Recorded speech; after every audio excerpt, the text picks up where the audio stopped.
Paz de Cristo a todos, permitam-me alguns apontamentos acerca da liturgia do 33º domingo do tempo comum, que vai nos conduzindo para o encerramento do ano litúrgico, que se dará na próxima semana com a festa de Cristo, Senhor e Rei do Universo. O Evangelho é de São Lucas, no capítulo 21, do versículo 5 ao 19. A igreja, então, nos conduziu agora para a reflexão justamente, não somente do término do ano litúrgico, mas nos conduz também a uma reflexão profunda sobre o objetivo, o destino da nossa existência, como também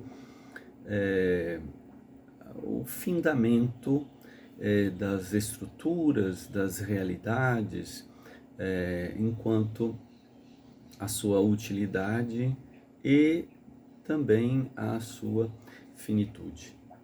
O texto começa com uma observação que algumas pessoas estavam comentando a respeito do templo. Então aqui coloca justamente para a reflexão desta finitude, esta suposta transferência para a consagração da materialidade.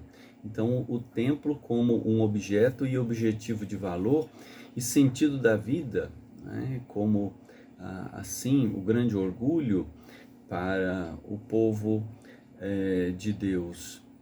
E eles então colocam que estão justamente encantados, adorando, né, a materialidade figurada no símbolo da pedra, quando eles dizem, né, que essas pedras valiosas, né, que encantam,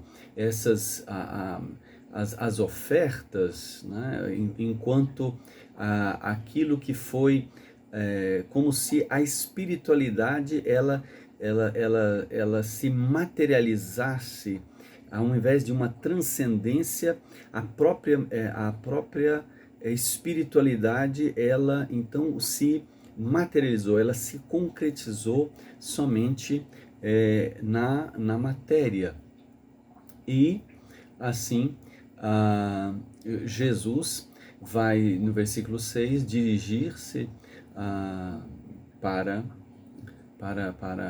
eles e dizer, né, justamente que eles, né, então refletem, né, essas ideias, e ele vai dizer, né, que como que, né, virá então dias, né, o tempo como que um ciclo que tem seu início, meio e fim, e vai colocar então justamente a finitude desta concepção ali concentrada no templo, em que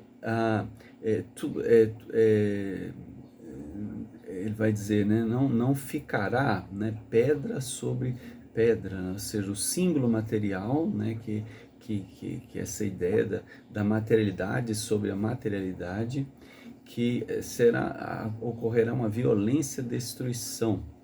Então, esse templo, como símbolo que era antes firme em sua materialidade, tomado como razão e o propósito, o objetivo que iluminava a realização das pessoas, então também que se voltaram justamente para uma idolatria da materialidade e segurança de suas vidas, onde tudo isso será então abolido, né? Onde tudo perdeu esse valor ao ponto da sua inutilidade.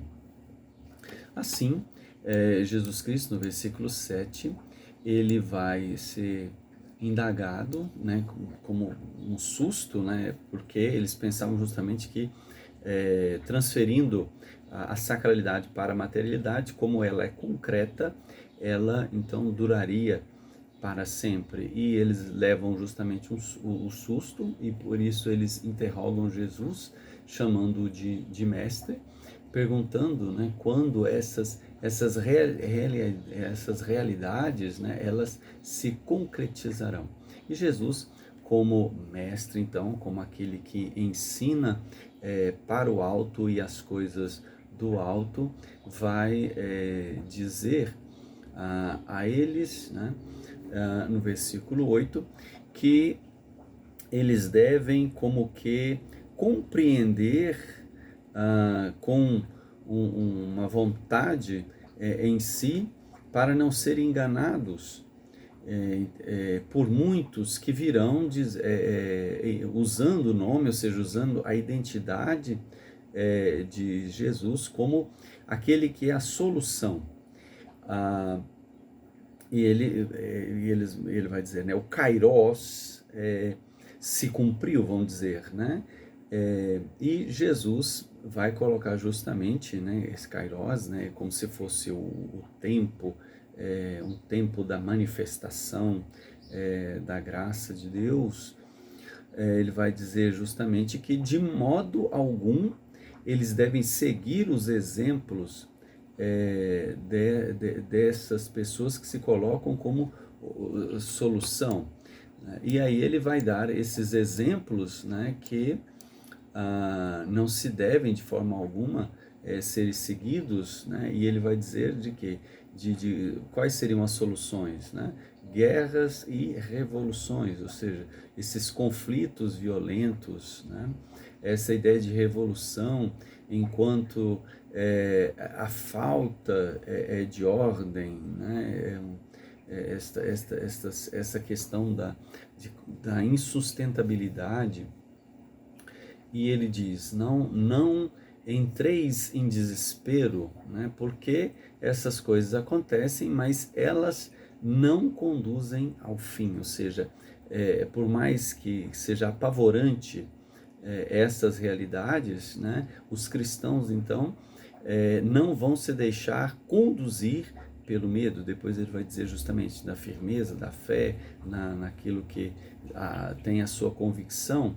Então, não se deixar levar por uma maneira desesperada, né? Porque o sentido real, o propósito real está dentro de um plano absoluto, que é o plano de Deus.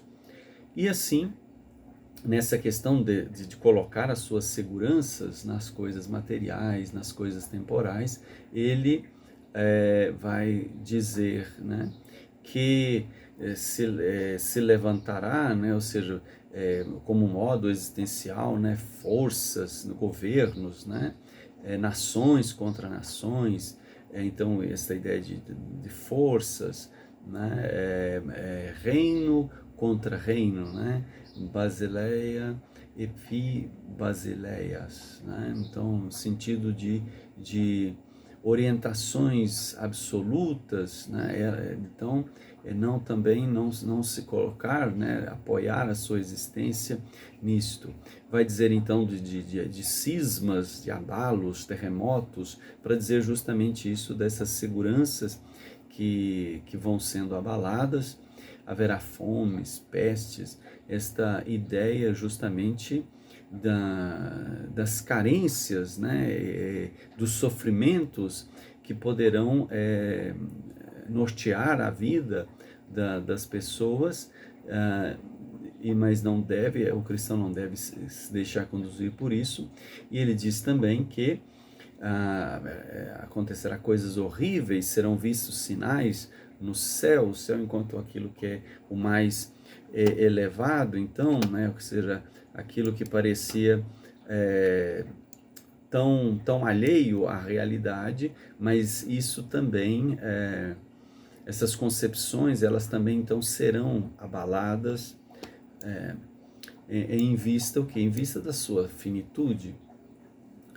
E no versículo 12, ele diz, né, que antes todas essas coisas vão acontecer, né, haverá então as crises pessoais, né, em que ele diz no versículo 12, antes porém que essas coisas aconteçam, sereis presos, perseguidos, né? Então justamente esta forma deste responder em si pelas suas próprias opções, né? Então serão colocados, né, como uma rejeição, né? Vão lançar as mãos sobre vós, né? Enquanto as ações, né? Serão odiados, perseguidos, né? Entregues, vai dizer, né? Como quem é traído no lugar da fé, que seria a sinagoga, né? Haverá então traições, serão levados, né, à prisão, serão tratados como se fossem criminosos, né? E serão levados em julgamento, né, perante os reinados, né, perante os governos. Então, aquilo que deveria proteger o cidadão, na verdade, se coloca justamente como força opressora, né, para eles, né? E o versículo 13 vai dizer, né, que isto não deve ser causa, então, de desespero, mas uma rica oportunidade para dar o testemunho, né, como vai dizer desta ação, né, do martirion, né, ou seja, a prova, né, daquilo que acredita, né, de estarem justamente unidos ao nome de Jesus, ou seja, a identificação da vida em Cristo. O versículo 14 vai dizer, né, que devem ter nos seus corações o firme propósito, né, de não armar uma defesa, levar uma vida então preocupada em se defender, porque não está se levando uma vida ofensiva, né, o cristão. Ele diz, né, que darei, então, colocarei em vossa boca a sabedoria, né? Ou seja, o entendimento de que a sua existência ela está voltada para justamente esta similitude com aquilo que é do Cristo, onde ele vai colocar, né, que eles não terão a capacidade justamente de se colocar contrário, e nem mesmo aquelas pessoas que forem insensíveis à vivência, né, dos cristãos, daqueles que colocaram sua esperança em Cristo, né, porque de modo algum terão esta capacidade de se opor, né, de rejeitar que eles estavam com uma segunda intenção. E o texto, por assim dizer, termina dizendo ali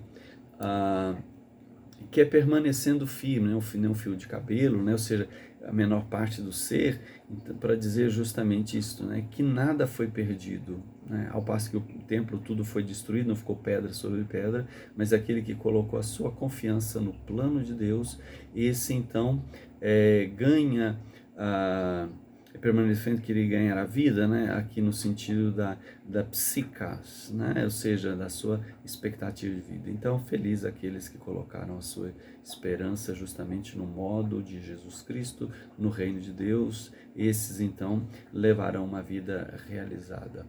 Boa preparação para a festa de Cristo Rei.